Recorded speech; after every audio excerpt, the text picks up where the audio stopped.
भारतामध्ये एक अशी नगरी आहे जिथे मृत्यूला देखील मोक्षाचा उत्सव मानला जातो, जिथे हजारो वर्षांचा इतिहास प्रत्येक घाटावर जिवंत आहे आणि जिथे हर हर महादेवचा घोष कधीच थांबत नाही. ही आहे काशी, जगातील सर्वात प्राचीन आणि अद्भुत नगरी.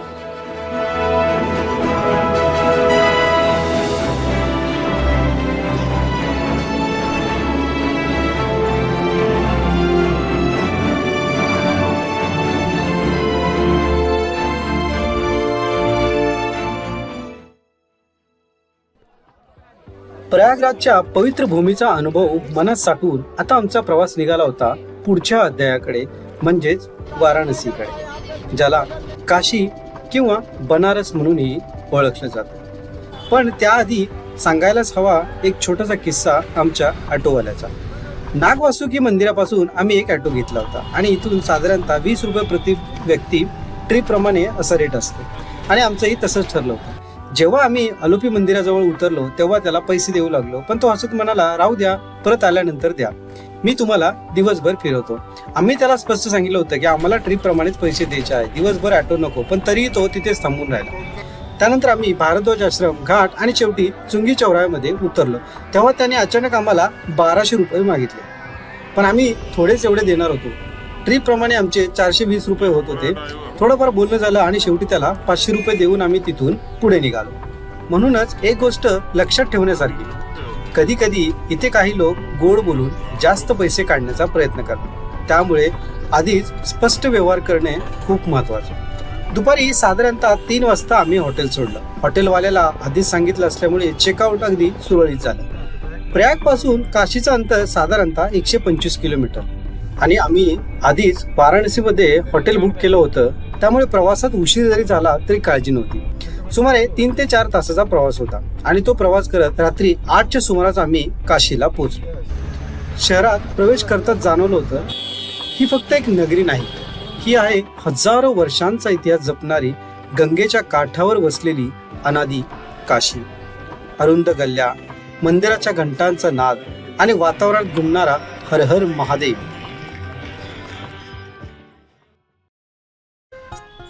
रात्री हॉटेलवर पोहोचून सगळं आवरता झोपायला उशीर झाला, तरीही सगळेजण 2 वाजता उठलो. पटकन तयार झालो आणि पहाटे 3:30च्या सुमारास आम्ही बाहेर पडलो. बाहेर कडाक्याची थंडी होती, पण श्रद्धेची ऊब अशी असते की ती थंडीही जाणवत नाही. ऑटोने आम्ही गेट नंबर 4 जवळ उतरलो. काशी विश्वनाथ मंदिराचं मुख्य प्रवेशद्वार हे विश्वनाथ गलीमध्ये आहे. मंदिरात मोबाईल कॅमेरा आत नेता येत नाही, म्हणून सगळ्या वस्तू बाहेर ठेवून आम्ही मंदिरात प्रवेश केला. आतलं दृश्य दाखवता येणार नाही, पण अनुभव मात्र शब्दात नक्की मांडता येतो. मंदिरात प्रवेश करताच समोर दिसतं ते भव्य सुवर्णमंडित मंदिर. पहाटेच्या मंद प्रकाशात ते इतकं तेजस्वी दिसत होतं, जणू महादेवांची उपस्थिती जाणवत होती. आणि अखेर तो क्षण आला, बाबा काशी विश्वनाथाच्या ज्योतिर्लिंगाचं दर्शन. एकदा नाही तर 3 वेळा आम्ही रांगेत उभा राहून दर्शन घेतलं, कारण मन काही भरत नव्हतं. काशी विश्वनाथ मंदिर भगवान शंकराचं एक पवित्र ज्योतिर्लिंग आहे. हे मंदिर 1780 मध्ये महाराणी अहिल्याबाई होळकर यांनी बांधलं आणि महाराजा रणजित सिंग यांनी या मंदिरावरती सोनं अर्पण केलं. मंदिराच्या परिसरात ज्ञानव्यापी विहीर आहे. अशी श्रद्धा आहे की आक्रमणाच्या वेळी शिवलिंगाचं रक्षण करण्यासाठी ते या विहिरीमध्ये लपवलं गेलं होतं. तसेच मंदिर परिसरामध्ये माता अन्नपूर्णा देवीचंही मंदिर आहे. असं सांगितलं जातं की भगवान शंकरांनी जगात सर्व काही माया आहे असं म्हटलं, तेव्हा माता पार्वती अन्नपूर्णा स्वरूपात प्रकट झाल्या आणि त्यांनी स्वतः शिवांनाच अन्नदान केलं. म्हणून काशीमध्ये अन्नदानाला अत्यंत पवित्र मानलं जातं. मंदिराच्या विरुद्ध दिशेला विराजमान असलेल्या नंदी महाराजांचंही दर्शन घेतलं. महाराजांचे परमभक्त नंदी महाराज जणू शांतपणे प्रतीक्षा करत बसलेले दिसतात. त्यांच्या समोर उभं राहून आम्ही एक छोटीशी प्रार्थना केली, तुमची प्रतीक्षा लवकर संपो. तो क्षण मनात साठवून आम्ही पुढे निघालो काशी विश्वनाथाच्या भव्य कॉरिडॉरकडे. हा कॉरिडॉर मंदिरापासून थेट गंगेच्या पवित्र काठापर्यंत जोडणारा एक भव्य मार्ग आहे. सुमारे 350 कोटी रुपयांचा खर्च करून बांधलेल्या या प्रकल्पाचं उद्घाटन 13 डिसेंबर 2021 रोजी करण्यात आलं. आणि तेव्हापासून काशीच्या आध्यात्मिक अनुभवाला एक नवं रूप मिळालं. या कॉरिडॉर मधील गंगाद्वारातून मंदिराचं अतिशय भव्य दर्शन होतं आणि इथे तुम्ही फोटो सुद्धा काढू शकता. राम नाम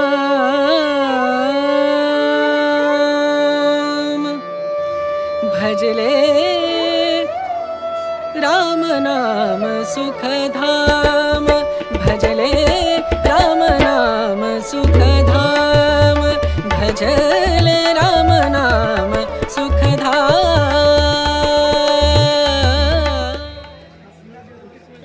कॉरिडॉरमध्ये बराच वेळ घालवल्यानंतर आम्ही निघालो घाटांकडे.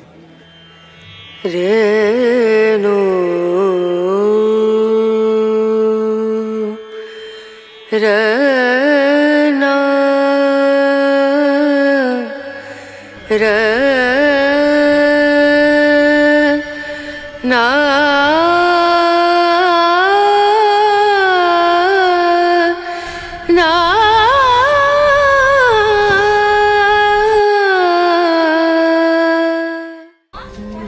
काशीला घाटांची नगरी म्हणून ओळखलं जातं, कारण इथे जवळपास 84 घाट आहे आणि प्रत्येक घाटाची स्वतःची एक वेगळी कथा आहे.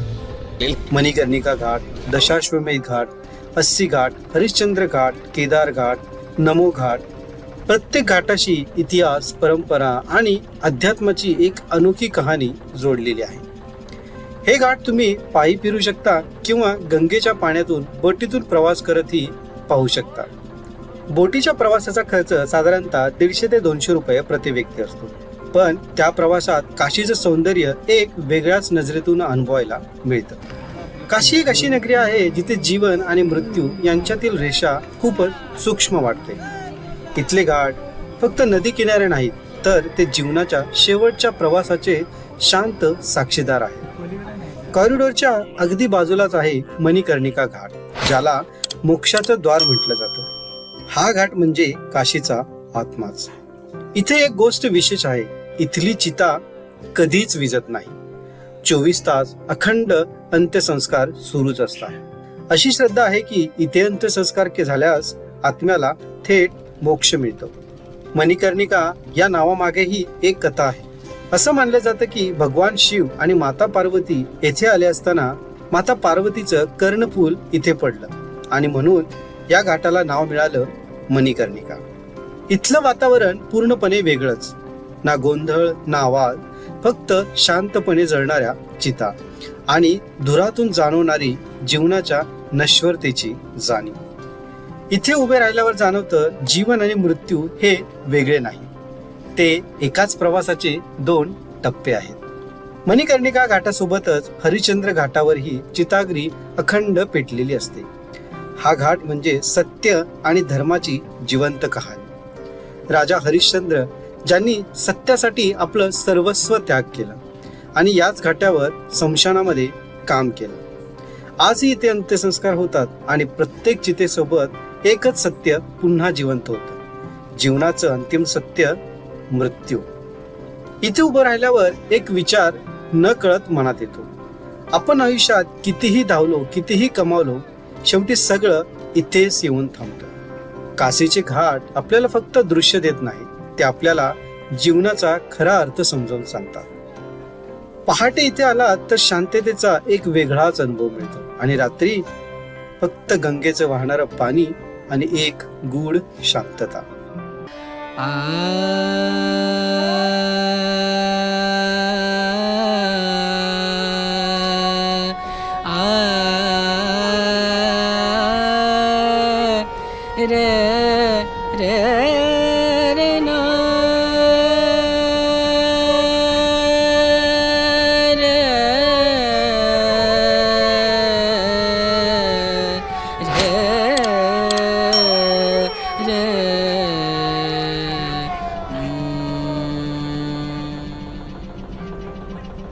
या गूढ आणि आध्यात्मिक अनुभवानंतर आम्ही निघालो काशीच्या गजबजलेल्या हृदयाकडे, म्हणजे गदोलिया चौककडे.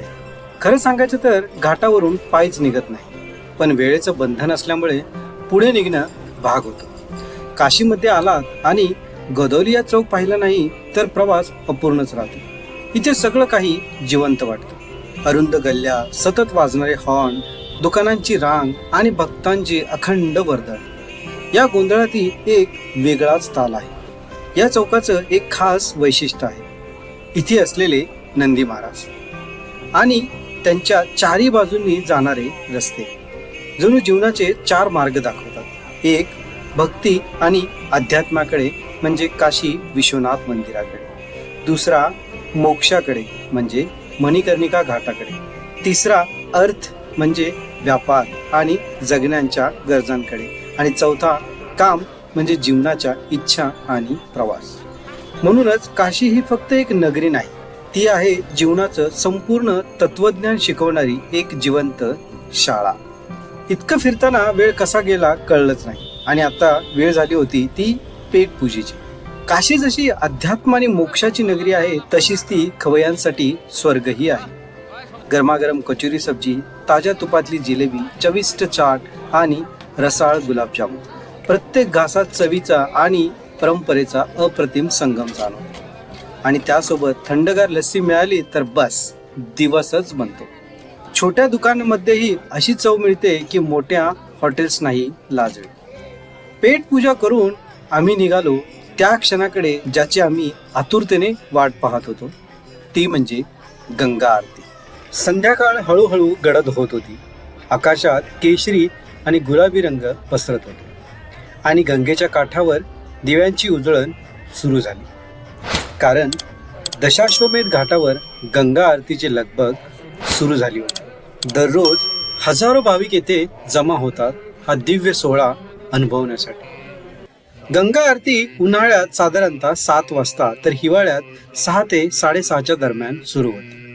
आणि जर तुम्हाला खऱ्या अर्थाने हा अनुभव घ्यायचा असेल तर किमान 1 ते 1.5 तास आधी पोहोचणं खूप महत्त्वाचं आहे. कारण पुढच्या जागा पटकन भरतात. आणि हो, तुम्ही ही आरती बोटीतूनही पाहू शकता. साधारणतः 200 ते 500 रुपये प्रति व्यक्ती पैसे घेतले जातात, पण तो अनुभव अगदी वेगळ्याच लेवलचा असतो. घाटावर आधीच हजारो लोक जमले होते. कोणी पायऱ्यावर बसले होते, कोणी बोटीतून आरती पाहण्यासाठी सज्ज. सगळ्यांच्या नजरा एकाच दिशेला. आणि अचानक घंटांचा नाद घुमू लागला. शंखध्वनीने संपूर्ण वातावरण भारून गेलं आणि हर हर महादेवचा गजर होतात जणू काशीचं हृदय धडधडू लागलं. घाटावर उभे असलेले पुजारी एकसारख्या तालात, एकसारख्या लयीत हातात मोठमोठे दीप घेऊन गंगा आरती करू लागले. त्या ज्योती हवेत गोल फिरत होत्या आणि त्यांचा प्रकाश गंगेच्या पाण्यावर पडत होता.